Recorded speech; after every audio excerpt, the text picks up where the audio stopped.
muraho nanone. Muri uyu mwanya tugiye kuganira ku murage wa Ruganzu n'Ibisumizi. Turabifashwamo na Kajuga Jerome, umwe mu babicukumbuye koko. Aradufasha kumva uko twakwishimira umurage w'amateka kandi tutayahezemo. Urakoze Bwana Kajuga kumpaye uyu mwanya ngo tuganire ku mateka y'igihugu cyacu. Abantu bayiga bahereye ahantu hatandukanye, ariko wowe wahisemo kujya kure mu myaka magana. Mbwira impamvu uhitamo kujya kure kungana gutyo. Nzi ko binagoye ariko nibyo wahisemo.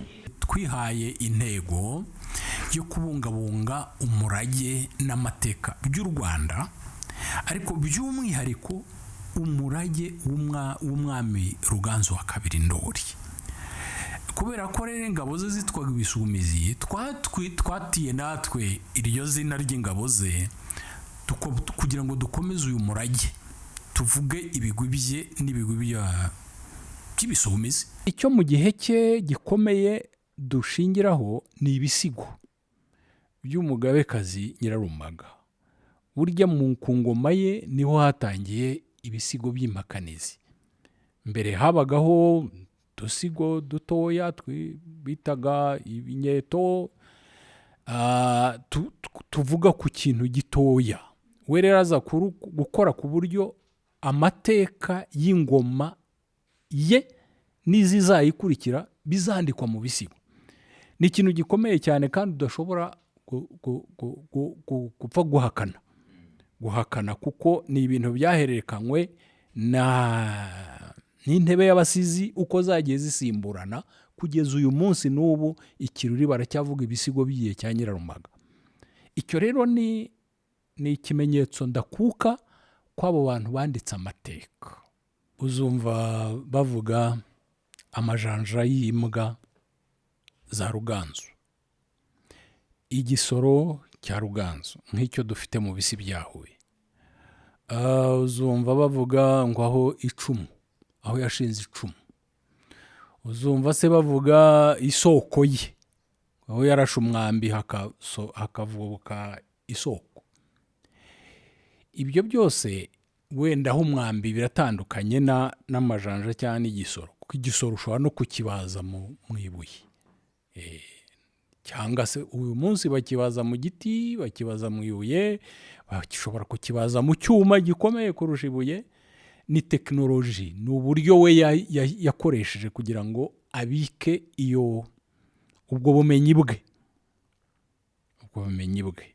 Sinzi bwiba mu gihe cye amacumu yarakoraga, ariko yarakoraga icyuma bari barakibonye bakoresha amacumu n'imyambi n'umuhoro n'uruhoro cyangwa imbugita, byarakoraga mu cyuma. Ariko Abanyarwanda bari bataramenya agaciro k'ibuye, kuba ashobora kwandika ku ibuye bikazaguma aho ngo amateka imitaga n'imyaka n'imyaka. Aho yafukuraga iriba, aho yakoraga igisoro, harubahwaga uko byakozwe n'umwami Ruganzu. Abaturage bakahabika, bakahubahiriza kugeza n'uyu munsi tukaba tukihafite. Ibyo bihangange uvuga nka Ruganzu na Nyirarumaga, ibihangange bikomeye cyane mu mateka y'u Rwanda, hari igihe nkawe bivuga cyangwa abandi hakaba n'abavuga bati ni ugukabya. Ngo ntibyanditse, iyo niho n'icyo abazungu bagiye bitwaza, bavuga ko ubu buryo bwabo bwo kwandika ku rupapuro n'ikaramu hari ibyo biboneye, kuko ari byo byari bigezweho mu gihe cyabo. Uyu munsi turandika mu kirere, ikoranabuhanga. Bivuga se ko abanditse ku mpapuro bibeshye? Oya. Bivuga se ko abamvuze ibisigo bikazajya mu mpapuro bibeshye? Nashwi. Kuko ubwo buryo bwose burakoreshwa kandi bwagiye bukoreshwa. Murabizi ko Musenyeri Alexis Kagame we yabikuye mu mvugo akabishyira mu nyandiko. Uyu munsi birava mu nyandiko none bikajya kuri digital. Bivuga ngo aho wahera hose ntabwo wakwataka cyangwa gisha impaka umurage wa Nyirarumaga, byakugora. byakugora. Iyo uvuga umurage wa Nyirarumaga urawuvuga ukabona uwuvugana amarangamutima akomeye. Ese mu mateka y'u Rwanda yaba ari mu ntwari zikomeye cyane nkurikije ibyo bintu uvuga tumukesha? Kuri jyewe mu Rwanda intwari ziri ukubiri. Hari intwari z'intwari nyine abantu bemera, hari n'intwari zemewe na institution y'intwari z'igihugu, urwego rw'intwari n'imidari y'ishimwe ceno. Abo tuvuga twemera ko ari intwari z'abanyarwanda ntibarajya mu rwego rwo kwandikwa mu manzi cyangwa mu mena n'ingenzi, ariko ubu turiho turahatana ngo umuntu nka Nyirarumaga, nka Ruganzu Ndori atagiye mu ntwari z'u Rwanda cyaba ari igihombo mu mateka. Kujye nuko mbifata. Wenda biracyanozwa, birakigwa, dosiye iri ankuru bariho barayiga, ariko jye nifuza ko yakwiga vuba kuko ibimenyetso birahari. Abantu bakoze nk'ibya Nyirarumaga muri iki gihugu ni bake. Abo tuzi ubwo ni nka Kagame nawe yavuze, hari ibyo yavuze. Uravuga Musenyeri Alex Kagame. Nubwo nundatoroshye. Iryo zina turaryubaha. N'abafite ibindi bigwi n'izindi nyandiko tuzamwibukiraho ibihe n'ibihe. Iyo uvuga ngo mu bisumizi turiho turarwana, uri igisumizi? Ndi igisumizi cyabyitiriwe kubera ko tusa naho twabanje gukora aya Ruganzu, kuko nayo ni menshi, ni igitangaza. Urebye inzira yanyuze abunda anabunduka agira u Rwanda igihugu kimwe, ni inkuru ndende. Nubwo yamaze igihe gitoya, ariko ni inkuru idasanzwe utabona ku bandi benshi batwaye iki gihugu. Ugira uti turi ibisumizi, gutwara byitiriye, ariko ubwo mwagize icyo gitekerezo ubwo muri byo koko, ariko se uje mu buryo navuga buri tekinike, wakemewe mu bisumizi, turebye ubusumizi bw'iby'ibanze, ni umuntu waba ameze ati nk'uyu munsi? Izina rirarema. Turi umuryango nka NGO, twiyise Mountain Sports Club, ibisumizi. Umuntu rero wemera amahame y'uwo muryango yemerewe kwinjiramo no gusohoka nk'indi miryango yose tuzi mu gihugu. Ariko ayo mahame nyine ni ukuvuga ngo se ya marangamutima wambonanye iyo mvuga Ruganzu na Nyirarumaga, nawe hari icyo amubwira? Ese ayo mateka y'u Rwanda icyo gihe, kuko buriya igihe giteye mvuga ko u Rwanda rwapfuye kabiri. Rwagiye rugira ibizazane, rimwe rugatsindwa urugamba, ntirutsindwe intambara. Ibyo bagiye bibaho, n'ingabo zikagwa ku rugamba, abatware bakarasirwa ku rugamba, ukabarira, ariko ubundi tugatsinda.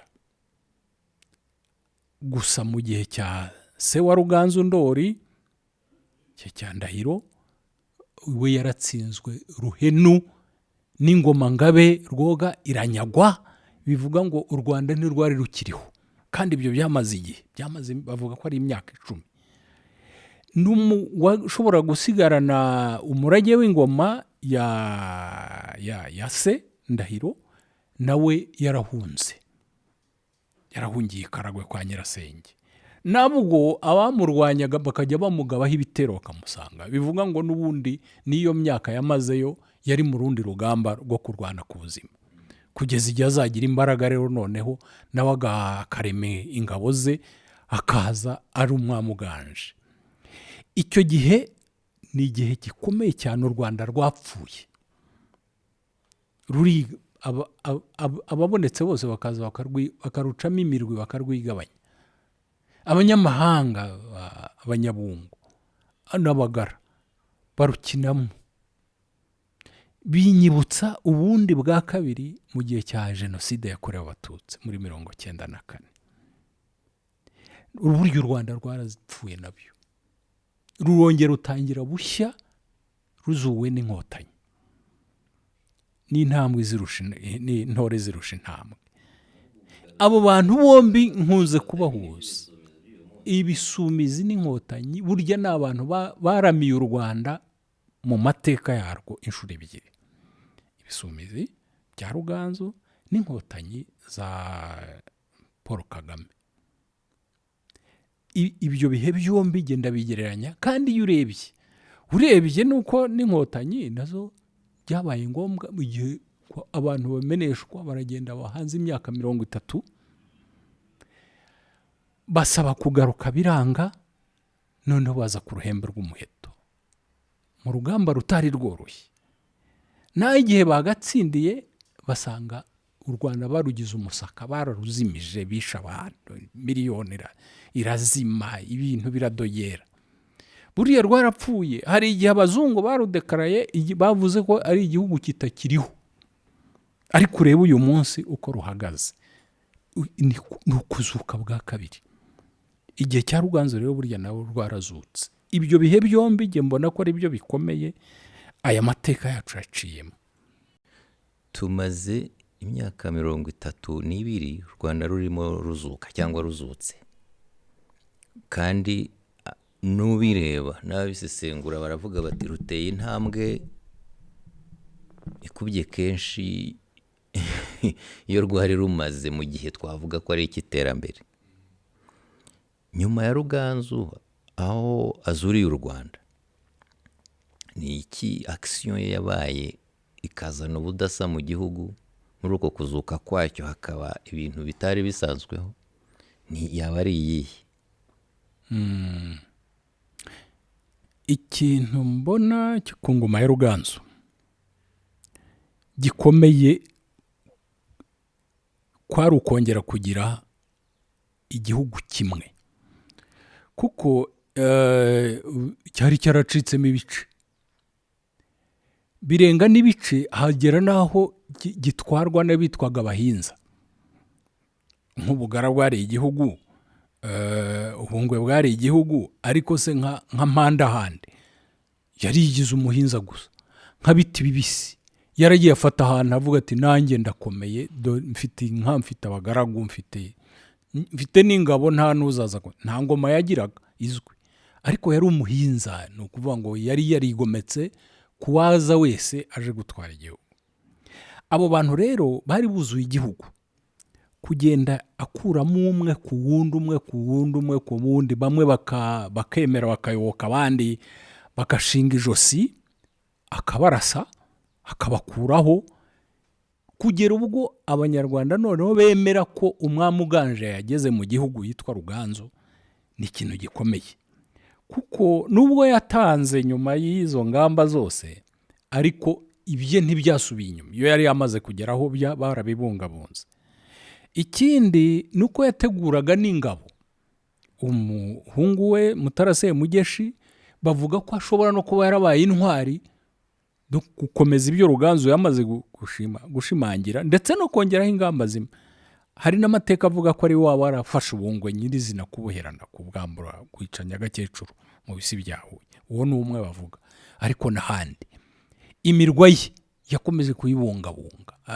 Umurwa mukuru wa Ruhashya wari uteganya n'ibisi bya Huye, n'izindi za Mata ya Muhanga, n'izindi indi mirwa ye.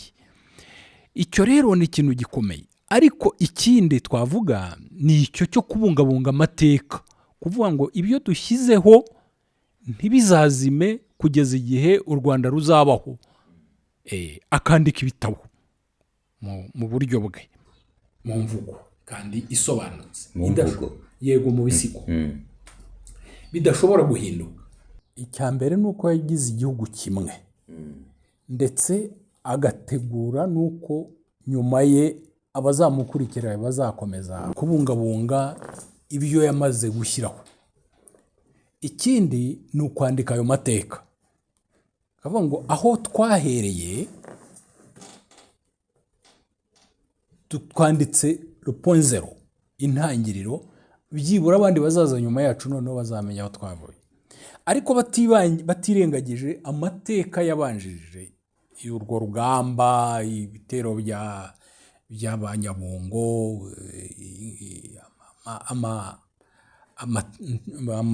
gusubiranamo kw'abana b'umwami, Juru n'Abamara na Ndahiro.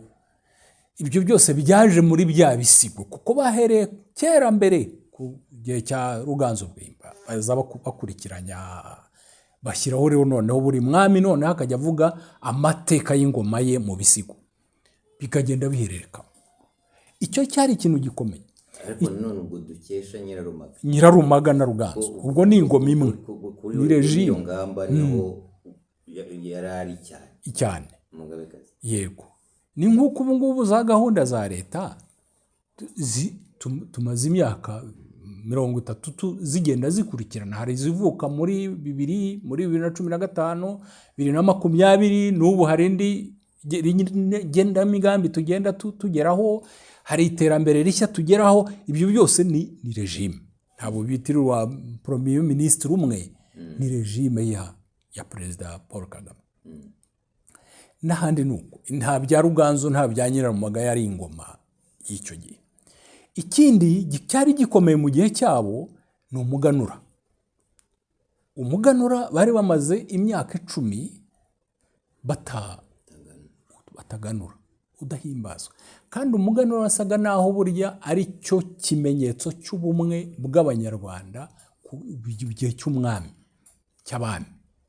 Ni ukuvuga ngo ku muganura burya niho bagenaga gahunda igiye gukorwa umwaka wose, umwaka wo kubiba, guturutsa, kuzagera ku mwaka wo gusarura no kongera guhimbaza umuganura. Umwaka nuko babaraga umuganura wabaga ari gahunda yose y'umwaka. Bakareba ibyakozwe umwaka ushize, ikaba raporo y'umwaka ushize, none bagaprojeta cyangwa se bakareba bakagena n'ibigiye kuba mu mwaka ukurikiyeho. Umuganura wabaga ari ibizo mpande, kandi n'uyu munsi niko bimeze. Iryo huriro ry'Abanyarwanda bose kuva ku mwami kugeza kuri rubanda no ku rugo no ku muturage, nicyo cyabangamiye cyane Ababiligi, ku buryo bavuze ngo umuganura utavuyeho ntitwazashobora Abanyarwanda. Bawuciye mu 1925. Ugarutse ejo bundi, kuko tuzi icyo kintu Ruganzu umurage yahaye igihugu. Ni ikintu gikomeye cyane. Yashobora kujya mu bindi akibagirwa uwo muhango ukomeye cyane w'umuganura cyangwa iyo nzira y'ubwiru. Ariko se Kaju, uwo muganura baciye bakaba baduciye umugongo bikamara imyaka 100, ku Abazungu hari n'igihe bari baragiye, ku cyo umuganura n'agaciro kabo byakomeje kubura. Nakaga ntabwo ari umuganura gusa buriya, aho Abazungu bagendeye ariko bagiye ryarese muri twavuga ko bagiye muri 1962 seconde independence. Ntabwo bagiye, bakomeje gukorera mu ngoma ya Kayibanda, buracyaza Habyarimana agahindura ahubwo itorero. Yiba abandi bakoranaga n'Ababiligi bagakorana n'Abafaransa, ibyo ariko ntabwo bigeze bagenda, n'ubundi bakomeze kudukoreramo. Ikindi nuko nabo Banyarwanda bitwaga ngo bahawe ubwigenge bakomeje kugendera ku ngengabitekerezo y'Ababiligi. N'uwo muganura ntibumvise indangagaciro zawo, ahubwo bumvise ko ari uwo kwishimira ibiryo bejeje. Ntabwo ari icyo. Umuganura icya mbere ni ubwo bumwe bw'Abanyarwanda, niyo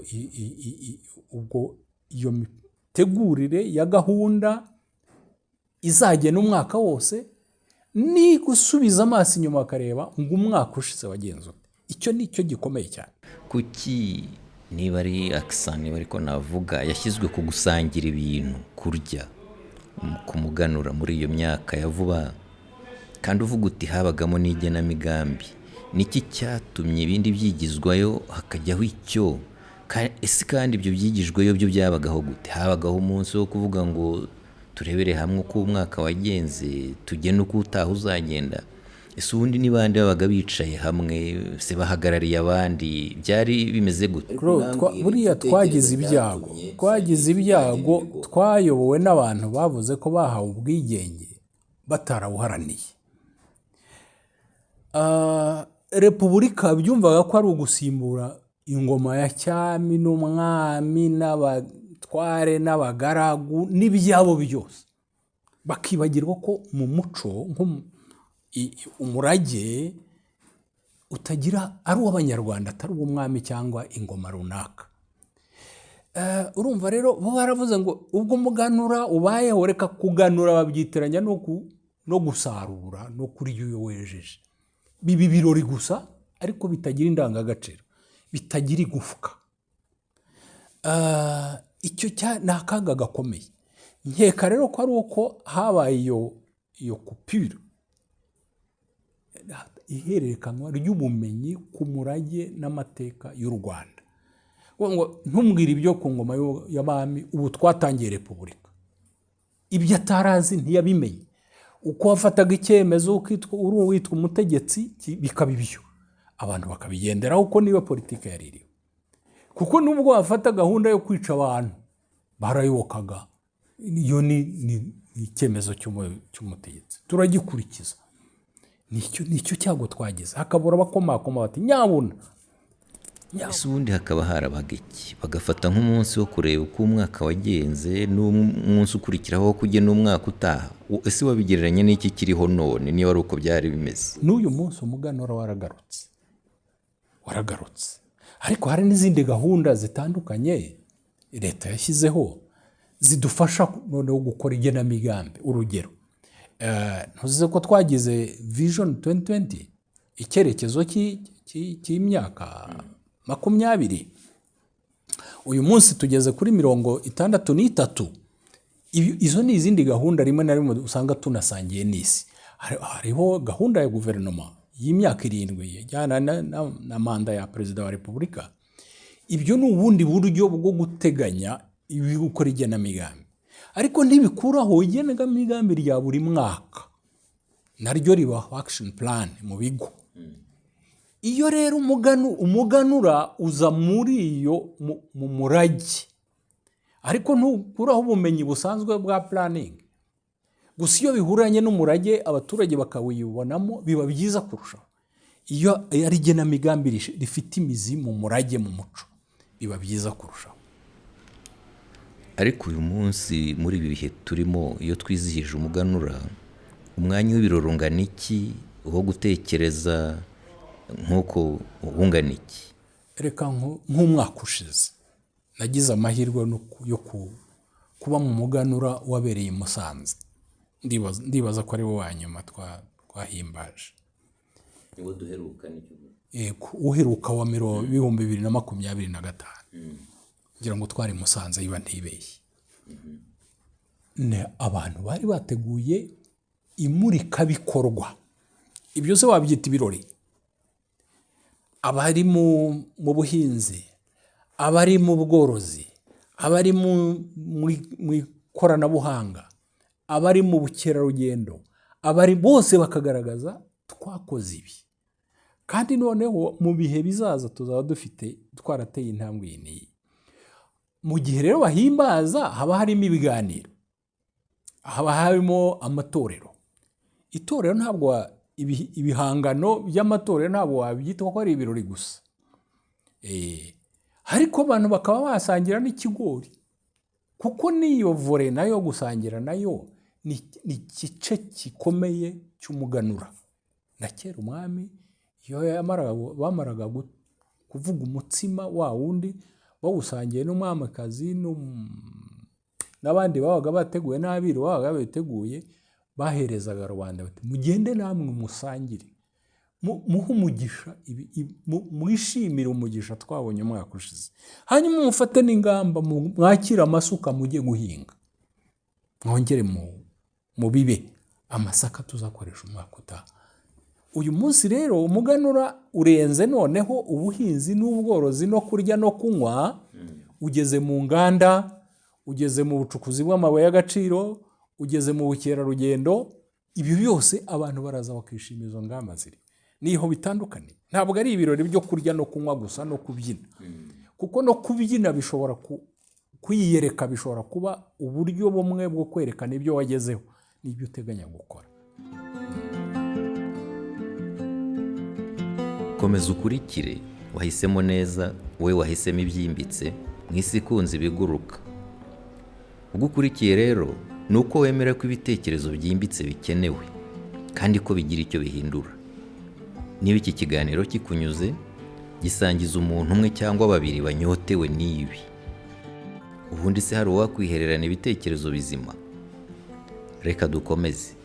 Mu murage nk'uwo rero Kajuga, kandi mu buryo bwagutse, nkeka ko hari ibyo ubona bikwiye kurindwa cyangwa kurushaho kwitabwaho uko bikwiriye. Ariko se bidakozwe usanga igihugu kiba gihombye iki? Niba ibyo bisi byahuye n'umurage wa Ruganzu hirya no hino mu gihugu, aho hantu mirongo hariho hatabungabunzwe ngo hitabweho hashyirwemo imbaraga, ni iki gihugu kiba gihombye? Uyu munsi leta yagennye ko buri mwaka uzajya wimuka ukajya mu karere kamwe. Icyo ni ikintu cyiza kuko wegera abaturage kandi bose bakawugeraho uburenganzira. Icyo ni igihe. Ikindi ni uko ubona inzego zose kuva ku rwego rwa Prime Minister kugera ku nzego zo hasi baba bawurimo. Birumvikana ko aho bawuhimbarije ku rwego rw'igihugu bahawe imbaraga nyinshi, ariko naho utabaye mu turere babayemo, abaturage barahura bakaganira ku muganura, mu muganda ubanzirizo bakawutegura. Umuganda ubanziriza umunsi w'umuganura ugategurwa neza, bakamenya ibyo bazakora, bakiyegeranya, bagashaka ibyo bazasangira, bakategura bazabaho ibiganiro, ibyo byose ni uburyo bwo kwitegura ukora. Iyo rero irwo ruhererekane rusa n'iya ndangagaciro yuko umuganura waturukaga ku mwami ukazagera ku rugo rw'umuturage muri rubanda no ku muturage nyirizina individu, umuturage. Kiracyariho, ni ikintu cyiza cyane. Gusa ntabwo bigaragara ko ubu ngubu umukuru w'igihugu, perezida wa repubulika, ari we uwuyobora. Nkeka ko byahabwa agaciro kanini cyane abaye ari we nyir'umuganura. Cyaba ari ikintu cyiza cyane. Cyangwa nubwo ataba ari muri ibyo birori byabereye muri Musanze, Kayonza uyu munsi, ejo bundi hazaba ari muri Rusizi, nubwo ataba ari wari uwuyoboye, ariko akaba yaravuze ijambo ritegura uwo muganura, ukaba ari uwe, ari uw'igihugu. Cyaba ari ikintu cyiza cyane. Ikindi twagezeho ni icyo cy'uko umusaruro atari uw'ubuhinzi n'ubworozi gusa, ahubwo inzego zose z'ubukungu ziyumva muri icyo kintu cy'umuganura. Ikindi navuga se ni imihango isanzwe. Ese iyo ku muganura bahitamo wenda gusatura umutsima n'urutamyi ku nkoko kurusha gukata gato, kuko ni umurage wacu, ni Ikinyarwanda. Ujya gukoresha gato mu Bufaransa ukanywa na divayi, ahangaha kwaba ari ugutandukira. Icyo kintu nkeka ko abantu bakwiye no kucyumva kurushaho. Ntabwo ari umwanya wa anniversaire kumwe dushyiraho amatara tuwumve ko ari umusangiro w'abanyarwanda wa Kinyarwanda. Biba umurage koko, ni ikintu gikomeye. Anniversaire zifite ahandi zihimbarizwa, n'izo gato zifite aho ziribwa n'izo divayi. Ariko icyo kintu cy'umurage, uyu munsi turiho turavuga ko inzoga z'inkorano zahagaritswe. Ese hari uburyo umurage wo kwenga ikigage, wo kwenga urwagwa, wabungwabungwa yasuku ikaboneka kandi uwo murage ukabaho? Iyo nzoga ya Kinyarwanda ikabaho, inzoga y'ubuki ikabaho, tukajya muri meze tukayihasanga. Hakaba abantu babiteguriye, bazi kuyikora, bazi kuyenga, ntabwo ari ukuyikora, bazi kuyenga ku nzego zose. Tukabona amarwa, tukabona ariyo kigage, tukabona urwagwa, tukabona inkangaza, tukabona inturire, tukabona ubuki bw'umutsama. Ibyo bintu ntibicike. N'uwo muheha twashaka tukamenya uko tuwadaputa ku buryo abantu bashobora kunywesha umuheha batanduzanye. Yes, ahandi bibaho. Payi irakoreshwa, igakoreshwa n'umuntu umwe, agakoreshwa amakombe. Ni gute twabungabunga uwo murage tudaciye ibyo ababyeyi bacu baduhaye? Ni ikintu gikomeye, kuko iyo ukivuze umwana ukuvukaho yumva ibyo ari byo, yumva ko umutsima utandukanye na gato ufite indi signification itandukanye na gato. Arabyumva, kandi iyo yamaze kubyumva nawe abiha undi uzamuvukaho, ukazasanga wa murage nyine twarawuhererekanyije. None se guca ikigage uyu munsi ukeka ko utazaba wambuye abanyarwanda kimwe mu murage wabo ukomeye? Nibiga uburyo kibaho, gitegurwa mu buryo bw'ubuziranenge, ariko kibeho, kuko n'umwihariko abanyarwanda bafite utazasanga muri Chad, utazasanga mu Budage, utazasanga muri Australia. Uwo murage nitumara nuducika, tuzajya kunywa divayi yo muri Bordeaux. Ubwo se turagana, kandi bakageza aho bazanywa n'ikigayi kivuye ino, ubwo bakacyemporuta nk'uko natwe twifuza kwemporuta divayi yo muri Espagne. Niko guhahirana mu by'ukuri, niko gutanga umurage ukaguka, bakamenya uwo muco. Ni byiza ko ufite n'ibyo watangiye hariya mu bisi bya Huye, iyo usobanura ibyo ngibyo bishobora gucika, nabwo ubivugana amarangamutima akomeye. Sinzi niba hariya uri i Huye iyo advocacy ihari, ese hari uburyo buri structure muyikora cyangwa muteganya kuyikora ngo muvuge muti hari ibi n'ibi byaranze abanyarwanda ku myaka magana, birimo iyo nzoga, ubwo buki, n'ibi birimo ibirari bya Ruganzu. Ese hari plan yo kubikorera ubuvugizi ngo bihabwe agaciro kuko bishyirwemo imbaraga bitazima?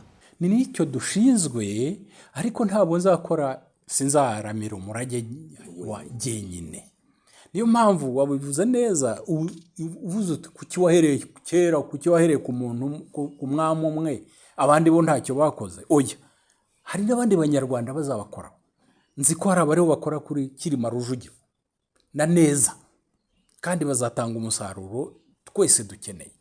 Hari abakoze kuri Ruganzu Bwimba, bamukoraho sinema, bamukoraho teatre, ni byiza, ariko sigomba ko tujya kumubyiganiraho.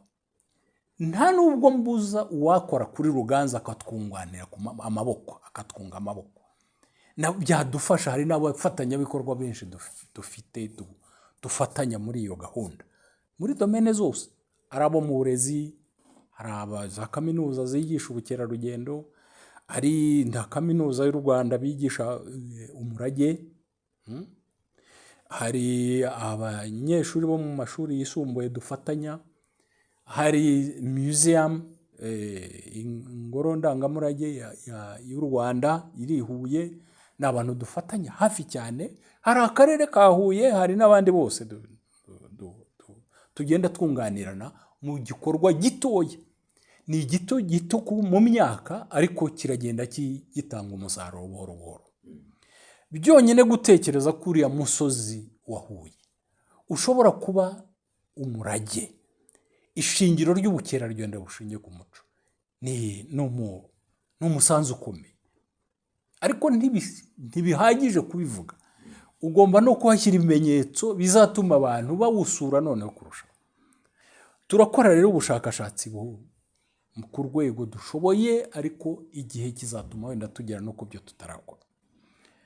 Turiho turandikaho, ari ibitabo, ari ibisigo. Turakora inzira y'ubukerarugendo iva harya hasi Isovu, aho twita Bungwe Queen's Park. Ubwo naho tuvuga ko Ruganzu n'Ibisumizi bahagurukiye bateranya Gakecuru, bagakurikira iriya nzira twashushanyije twise umuhora w'Ibisumizi. Uwo muhora w'Ibisumizi rero ugira uko utegurwa mu bukerarugendo. Ese umuntu uzahagenda aho azasanga umukoki azawambuka ate, nta tema azakenera ukarishyiraho. Uzagera ku ikorosi runaka ntazayoba ukahashyira icyapa. Uzamara ibirometero 2 cyangwa ahantu hahanamye akananirwa ntazaruhuka ukahashyira intebe. Ntuze ese place yo hejuru igaragara ko ari ubukerarugendo tuzayikoresha iki? Dufiteyo rero site 6. Hari aho twita ku rubohero rwa Kabakobwa, hari aho twita isoko ya Nyirahuye, buriya ni umusozi ukomeye cyane mu butunzi kamere bw'amazi.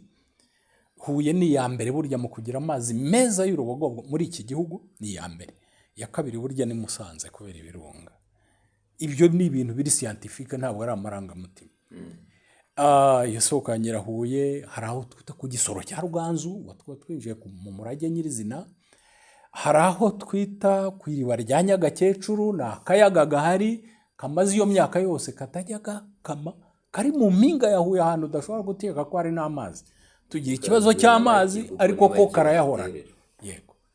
Aho rero niho naho twashyize aho twise centre ijuru, aho dushyira campsite. Ni hejuru mu mpinga rwose ariko utaragera kwa Nyagakecuru. Hakaba rero no ku ngoro nyirizina kwa Nyagakecuru. Ni site 6 ziri kuri uwo muhora w'Isumizi. Umuntu wahasuye ataha hari ikintu atahanye. Ariko izo mbaraga zose wumva dushyira muri ibyo, ari ukwandika, ari ukutrasiyo nzira, ari ukumenyekanisha ngo abantu baze bagusura ubinginga, kwinginga abantu ngo bazaze bahakura ubumenyi mu binyamakuru, mu mateleviziyo, mu biganiro tugira amahirwe nk'iki ngiki. Ibyo byose ni uburyo twabonye bwo kugira ngo ayo mateka atazazima. Ariko ubu ibisi bya Huye ni imwe muri site 43 twabonye muri iki gihugu Ruganzu yasizemo amateka. Ubwo ni ukuvuga ngo imbaraga zacu niho zikigarukira, n'intego twihayeho ntiturazigeraho zose kugira ngo ube twajyana ahandi. Twabanje mu nzoga za Rubingo harya mu mpinga ya Jari tuhashyira ikimenyetso mu nzoga za Rubingo. N'uyu munsi hari abana twahasize bariho bahabyaza umusaruro w'ubukerarugendo. Hari n'ahandi rero ubwo tuzajya Gatsibo k'Abashambo, tuzajya kwa Nzira ya Muramira mu birunga mu biyaga bya Burera, tuzajya ku Muciro wa Rusenge hariya muri Nyamagabe. Umuciro wa Rusenge buriya ni hariya kuri iriya paruwase y'Abaporoso ya Kigeme. Hari kwa Biti Bibisi mu Bwishaza aho Ruganzu yatangiye bamurasha umwambi. Uwo Biti Bibisi yari niwe muhinza wa nyuma yari atsinze. Aho ubundi u Rwanda rugera rumwe. Izo site zose hari mu Butansinda bwa Kigoma na Muyange, aho Ibisumizi byitangiye byanga gusigara, umutware wabyo yagiye. Aho yari amateka hose dushaka kuyandushyira ibimenyetso. Ariko urumva ni ibintu bizadusaba imbaraga n'abafatanyabikorwa. Uvuga ko ubu ngubu ari nko kubinginga, ariko reka nkuhe inama. Urabona hari ibintu bishobora kugenda neza bigahabwa agaciro bitewe n'ababirimo, abavuga reka ijyana, abasitari se iki. Ngira ngo mugiye mukora ku buryo hari nk'umwe ukomeye ugera aho hantu rimwe mu kwezi, abandi bavuga bati buriya ubwo naka yagiye ukomeye, buriya harimo ikintu nanjye nzagerayo. Ibyo bintu mwaba mubikora? Ahubwo baje bakwingingira kubaha bishyura nk'uko n'ahandi bishyura. Biragenda n'ubundi urugamba ari kurimo murimo murarurwana mute? Turarurwana kandi tuzarutsinda kuko ubukerarugendo ni sekta itaramenyekana cyane mu Rwanda. Twari tuzi ko mukerarugendo ari umuntu w'uruhu rwera. Uyu munsi Abanyarwanda batangiye ubwabo gutangira kwiyishyurira no gushinga ibigo by'ubukerarugendo, byaba bitwara abantu, byaba amahoteli, byaba ushingiye ku muco nk'ibi byacu. Abantu baragenda bafunguka bajyamo kurushaho. Uko babishoramo imari ni nako Abanyarwanda bavuga kumbe natwe dufite uburenganzira ku murage wacu. Ariko utangazwa nuko umubare w'abanyamahanga babisoma kuri interineti uruta uw'abanyarwanda. Ni ikibazo gitangaje, ku buryo twashyizeho ubu gahunda ya buri kwezi yuko tumobiriza abantu bakaza tukabayoborera ubuntu bakinjoyinga ibyo bintu byose twashoyemo, ariko nabwo ntitubabona. Imagine rimwe mu kwezi tugashyiraho amafishi, ni ubuntu, muze tubayobore mumenye amateka yayo, tukababura. Mu yindi minsi yabazanye n'umuzungu akishyura. Hari ibintu burya byangizwa n'abantu bashoboye bafite uburyo, cyangwa se bavuga ariko ijyana, yego si bose, ariko ntekereza ko unabagize abafatanyabikorwa cyangwa se bari muri abo wavuze ko hari icyo byahindura, hari ikintu bizahindura mu myumvire ya benshi, cyane cyane abato, kuko nibo bagomba kuwusigarana. Abo mungana barawuzi, bawuhaye agaciro, nubwo batari bose da, ariko ubwo mushaka ko abato babigiramo uruhare, nizere ko nabo murimo mufatanya muri urwo rugamba. Tureba ubu iyo umushyitsi w'icyubahiro wari uri mu Rwanda, sinziba yatashye, Bill Gates, buriya yaza gufata akajugujugu akaza akagwa hejuru kwa Nyagakecuru munsi y'ibyawe, abasitari bo muri iki gihugu bose wari kuhababona, wari kuhababona, kubera ko izina rye umunyamafaranga. Nimpajya ngakora inkuru ndagurisha, nibambona yo nanjye ndazamuka. Ariko kuyanga azafata inisiyative ye ubwe avuge ngo ndagiye ngewe, nubwo wamwishyura agushyiraho amananiza. Simbavuga amazina, ariko harabona agiye mba ndetse ko dufite aho duhurira muri uwo murage, tukaba dutegura hiking y'abaturage, wazaje natwe ukaduha uwo musanzu. Nimunyishyuriye hoteli y'inyenyeri 3, nimungaburire iminsi 2, nimumpe imodoka Jeep nini cyane, hanyuma mumpe n'amafaranga. You can't. Ibyo byabayeho, ntabwo ari samakabya nkuru. Ikindi byabayeho, hari igikorwa tugeze kwategura, tuharonshinga na Minisiteri y'Umuco. Icyo gihe hari hakiri Minisita Jo yakwigendera, Imana umuhiruko ridashira. Buriya yari intwari nawe cyane mu bintu by'umurage, yajyagamo yajyabaga arimo. Mu 18 niho twatangije igikorwa cyo kumenyekanisha Huye niyo murage wayo. Turazamuka n'abantu benshi, dutera amahema, za sonorization. Ariko urumva icyo bigura ibyo ngibyo, we gutegura event urabyizi, irimo Minisita. Ntabwo umuntu umwe nkatwe cyangwa organization yo ku rwego rwacu ishobora kugira. Ariko iyo abantu bishyize hamwe birakunda. Icyo gihe za kaminuza, akarere, abantu, imirenge, abaturage, mobilisation, hari igitangaza. Umunsi wa kabiri nabwo RDB yahakoreye event yo kwaransa muri Visit Rwanda. Byari bitangaza, abo basitari bose twarababonye. Nyuma yaho ntawe nongeye kubona. Hari n'ubundi twahakoze tujya Ikiruri naho ni ku ntebe y'abasizi, naho ni twe twayitangije. Ubu tutangiye kubona abandi bafatanyabikorwa umusizi Rumaga, nawe uriho uhakora akazi keza cyane. Ariko uwo munsi kuko twari muri iyo gahunda, abantu baraje. Iyo rero bakanguriye ukabona bagenda bigura intege, uravuga uti igihe kizabazana, reka ababyumva banze baze, abandi bazagenda nabo baza. Ariko wowe ntibiguca intege, tugenda turushaho kuhagira heza kugira ngo abakurure bagende baza bahabone n'ibyo babona ahandi. Yego. Ese mu myaka 100-200 ari imbere, usanga ari iki abazaba bariho, cyane cyane urubyiruko, kuko ari rwo ruhererekanya umurage rutuma ukomeza ntuzime, ni gute rwazaba rwumva umurage wa Ruganzu n'Ibisumizi? Waje nk'hariya mu Bisi cyangwa ahandi, uwo murage ugaragarira mu birari bya Ruganzu, ukeka ko umuntu w'icyo gihe yazaba abifata gute? Ese bazaba bakingingwa? Ese bazaba bizana ahubwo ari benshi cyane? Wizera iki ko akazi urimo ukora kazazana kazahindura mu myaka 100 iri imbere? ngira ngo Ruganzu akora biriya ntabwo yari azi ko nyuma y'imyaka 500 hari umuntu witwa Kajuga n'Ibisumizi by'i Butare bazavuga izina rye. Ntabwo yari abizi.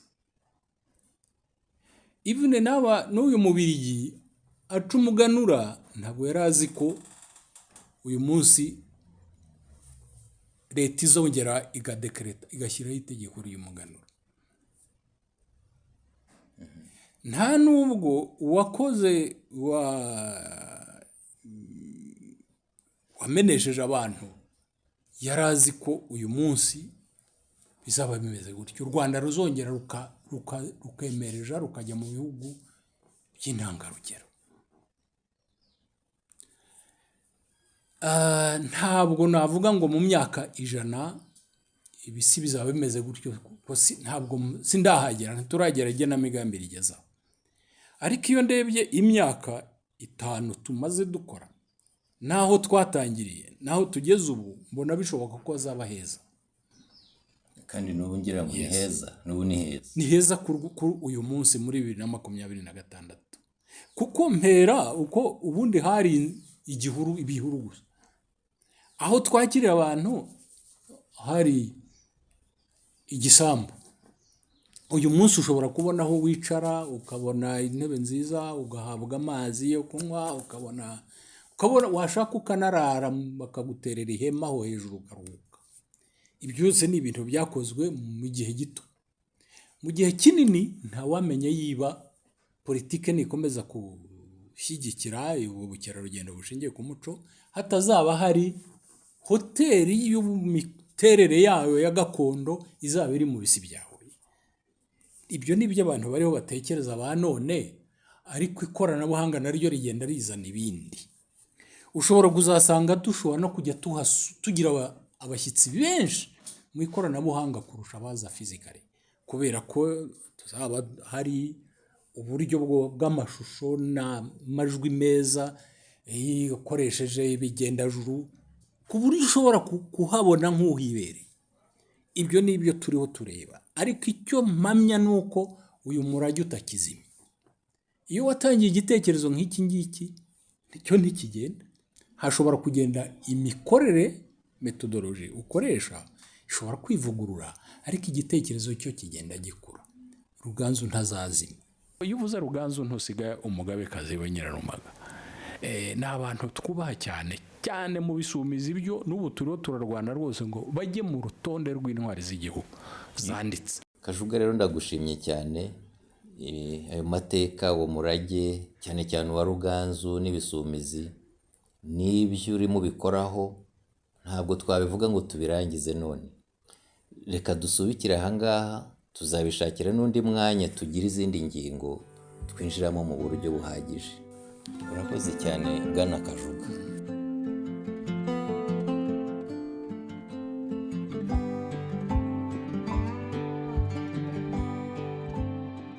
Umva rero, ibi wumvise aha byagira agaciro nyako ari uko bivuyemo igikorwa. Abantu tubereyeho ibiganiro bigira icyo bihindura, kandi iyo mpinduka itangirira kuri wowe. Ngaho nawe tubwira ingingo yindi wumva ikwiye kuganirirwaho hano.